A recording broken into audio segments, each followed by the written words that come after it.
Oke teman-teman, balik lagi dengan saya Fikri Ridho. Seperti biasa saya akan bereaction soal sepak bola Indonesia dan juga tanggapan komentar dari netizen soal sepak bola tanah air. So langsung saja kita simak, tapi sebelum itu jangan lupa untuk like, komen, dan subscribe, dan jangan lupa juga untuk nyalakan lonceng notifikasinya. Let's go!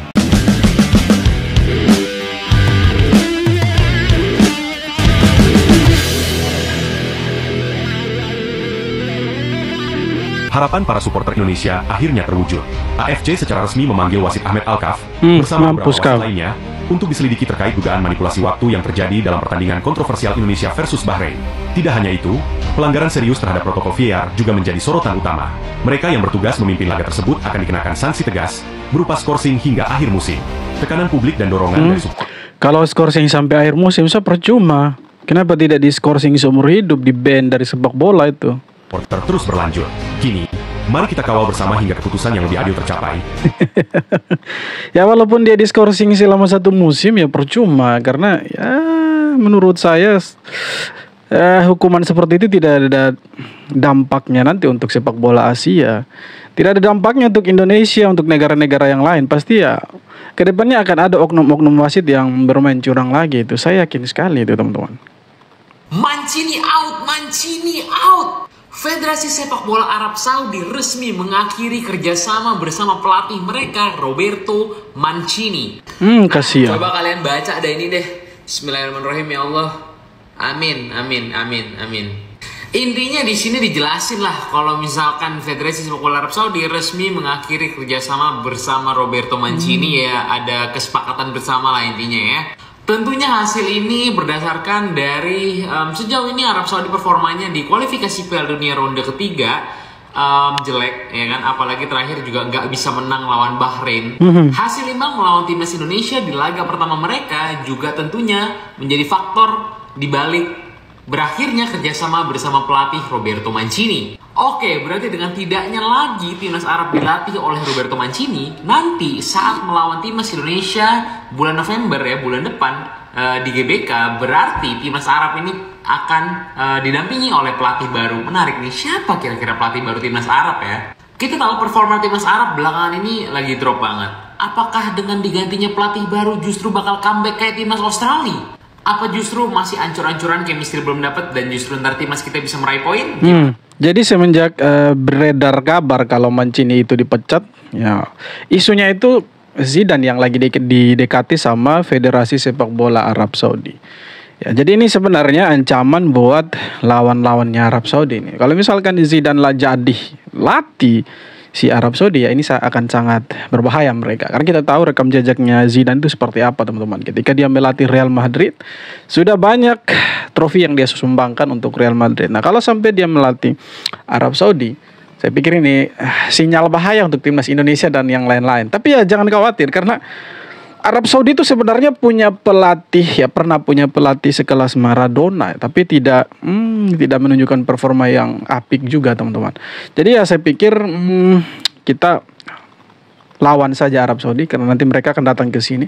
Siapapun pelatihnya, mau Zidane ke entah siapapun, kita ya fight saja. Kalah menang urusan kemudian, intinya fight terlebih dahulu. Jadi ini kenapa Mancini dipecat? Ya bukan hanya gara-gara lawan Indonesia imbang 1-1 ya.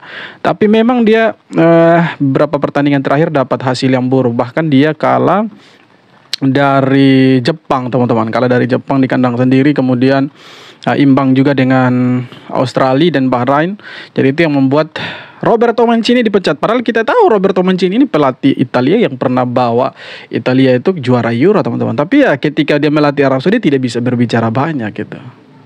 Dua pemain timnas kita, Miss Hilgers sama si Kevin Dix, semalam sama-sama main di kompetisi Eropa ya Pak. Si Miss Hilgers main di Liga Malam Jumat bareng sama Twente melawan Lazio, sedangkan si Kevin Dix main sama Copenhagen saat melawan Real Betis di Liga Melon alias Conference League. Cuman sayang banget klubnya Miss Liga Melon, Cok. Hilgers Twente harus mengakui keunggulan Lazio dengan skor 0-2 ya Bang ya. Karena si Twente dari menit awal udah main 10 pemain gara-gara kipernya itu kena kartu merah tuh. Di pertandingan ini Miss Hilgers dapat rating orange Pak ya, tapi harus dimaklumi lah ya, lawannya Lazio Pak, beda kelas sama Twente emang. Sedangkan si Kevin Dix justru jadi pahlawan buat Copenhagen ya, karena golnya dia menjadi gol penyelamat kekalahan Copenhagen dari Real Betis. Iya, walaupun golnya si Kevin Dix lewat titik putih penalti, tapi nggak ada masalah. Yang tidak boleh cetak gol lewat titik putih penalti cuma Real Madrid doang. Jadi pertandingan ini si Kevin Dix dapat nilai paling tinggi ya Bang Pie. Gila, makin tidak sabar untuk melihat si Kevin Dix bermain sama timnas Indonesia. Dan semoga proses administrasinya segera rampung selesai biar lawan Jepang udah ready abangku. Mana menurut kalian buat dua pemain timnas kita ini? Coba tulis di kolom komentar. Jadi beberapa pemain timnas kita yang bermain di Eropa seperti Mats Hilgers, Kevin Dix, itu tadi malam mereka bermain di kompetisi Eropa masing-masing. Kalau si Mats Hilgers itu bermain di Europa League. Tapi Kevin Dix ini main di UEFA Conference League, teman-teman ya. Jadi Mats Hilgers ini dia dapat bukan kartu merah. Kipernya yang dapat kartu merah. Ratingnya itu orange, dapat 5,8 kalau tidak salah. Karena dia juga sebenarnya main bagus itu. Tapi ada satu insiden di mana dia menekel pemainnya Lazio itu di dalam kotak penalti tapi tidak dapat penalti. Itu dicek sama VAR, dia minta untuk cek VAR tapi hasilnya negatif dan tidak dapat penalti Lazio. Nah, ada juga JITSES kemarin yang bermain full dengan Venezia tapi sayangnya mereka kalah itu teman-teman. Tapi ya inilah hasilnya bahwa kita punya pemain-pemain yang bermain di kompetisi Eropa. Ini sangat beruntung sekali kita Indonesia punya pemain-pemain keturunan yang bermain di kompetisi Eropa. Yang kita masih tunggu sekarang kabar dari Marceng. Marcelino Ferdinand yang belum ada kabar sama sekali. Kapan dia debut di Oxford United. Jadi kita sangat berharap sekali dia bisa bermain. Semoga dia bisa bersaing ya. Bisa berbicara banyak lah di Oxford United ya. Semoga tidak hanya dipakai untuk menaikkan exposure dari media sosial mereka saja itu. Inilah perbedaan Evan Dimas dulu dan sekarang. Evan Dimas di masa prime-nya adalah Iniesta-nya timnas Indonesia. Dia adalah seorang gelandang yang punya skill di atas rata-rata. Ya, setuju. Akurasi passing yang luar biasa, dapat keluar dari situasi sulit, tenang dalam mengontrol bola, tahu kapan harus passing dan gocek, dan pandai dalam mengatur ritme permainan. Namun semenjak tahun 2022 karena cedera membuat performa Evan Dimas menurun drastis dan dia sudah tak dipanggil STE untuk timnas Indonesia sejak saat itu. Inilah perbedaan. Jadi Evan Dimas ini saya ingat sekali waktu dia debut di timnas U19 itu gila memang dia punya performa. Kita bilang dia Iniesta-nya Indonesia waktu itu karena ya soal gocek-gocek dia jago, ketenangan dia juga punya sampai dia dijuluki jenderal lapangan tengahnya Indonesia. Bahkan dia hat-trick ke gawangnya Korea Selatan kalau tidak salah waktu itu. Dan itu bermain di GBK, hujan-hujan. Dan kita pikir ini pemain masa depannya Evan Dimas. Sebenarnya bukan hanya Evan Dimas, ada Maldini Pali kalau tidak salah. Kemudian Ilham Udin juga itu ya, yang cetak gol kemenangan waktu itu. Dan sekarang mereka sudah namanya itu hampir tidak terdengar lagi teman-teman. Padahal waktu mereka bermain di kelompok umur waktu itu U19 mereka mainnya gila luar biasa itu. Itu euforia penonton ketika mereka bermain. Wah gila itu. Tapi sayangnya karir mereka semakin hari semakin ke sini ya semakin ke sana gitu. Entahlah apa penyebabnya teman-teman. Kalau perlu kita keluar dari AFC. Iya, ada pengamat yang bilang Bung Towel sindir Coach Justin. Ayo kita dengar teman-teman. Sindirannya seperti apa ini? Ini di Spotify ini teman-teman ya. gitu. Nah, menurut Anda Sampah namun saya sih. Wih, keras sekali Towel. dari AFF pindah ke Oceania toh? Begitu ada apa-apa di AFF keluar AFF. Ada apa? Ada hal yang nggak kurang berkenan tidak ini keluar dari AFC. Lalu digaungkan gitu. Sampah itu. Wish. Publik itu bukan dicerdaskan, publik bola malah diracuni dengan omongan-omongan yang argumentasi sepak bolanya nggak kuat. Memang kalau yang Kan bukan seenak udahnya aja keluar dari AFC pindah Oceania gitu. Australia aja yang langganan dari Oceania ke Piala Dunia dia pindah ke Asia kok ke AFC. Gitu loh. Jadi dipikirlah matang-matang. AFC itu apa sih? The future is Asia. 54 loh membernya. Oke teman-teman, jadi kita tahu lah siapa yang pertama kali menggaungkan pindah federasi. Ya, tidak perlu kita sebutkan nama, tapi intinya dia salah satu pengamat sepak bola atau pandit sepak bola yang cukup terkenal di negara kita ini. Jadi ya kalau Bung Towel bilang narasinya beliau itu sampah, saya pikir ini keras juga Bung Towel mengkritik coach kita jangan sebut nama teman-teman. Mengkritik pengamat bola yang saya bilang tadi yang pertama kali menggaungkan soal pindah federasi. Sebenarnya begini ya. Kenapa sih sampai ada statement-statement seperti itu dan disetujui dan dapat tanggapan positif dari masyarakat atau netizen bola Indonesia? Kenapa alasannya? Karena begini teman-teman. Pertama kali keluar narasi bahwa kalau misalkan AFC itu mengabulkan permintaan dari Bahrain, mending kita pindah federasi ya. Itu statement pertama kali.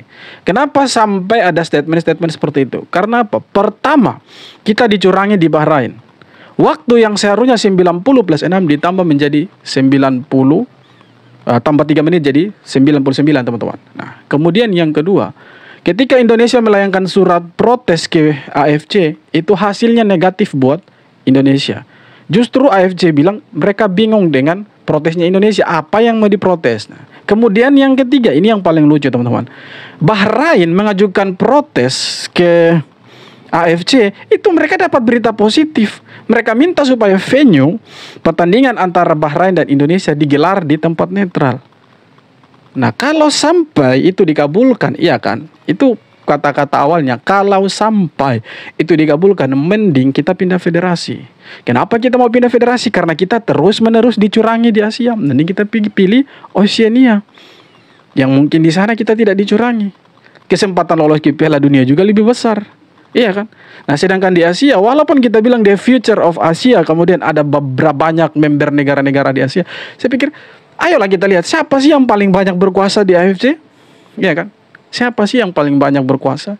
Orang-orang Timur Tengah. Dari negara entah berentah dia punya member-member atau dia punya orang-orang yang penting di dalam itu. Bahkan ada dari Bhutan kalau tidak salah, yang kemarin negaranya itu dibantai habis-habisan juga di kelompok umur. Yang sepak bolanya entah berentah juga. Kalau tidak salah ada orang dari Bhutan yang jabatannya itu lumayan tinggi di AFC itu. Indonesia ada, mungkin tidak ada. Untuk sepak bola ya, mungkin di AFC futsal mungkin ada, tapi kalau untuk sepak bola saya pikir mungkin tidak ada.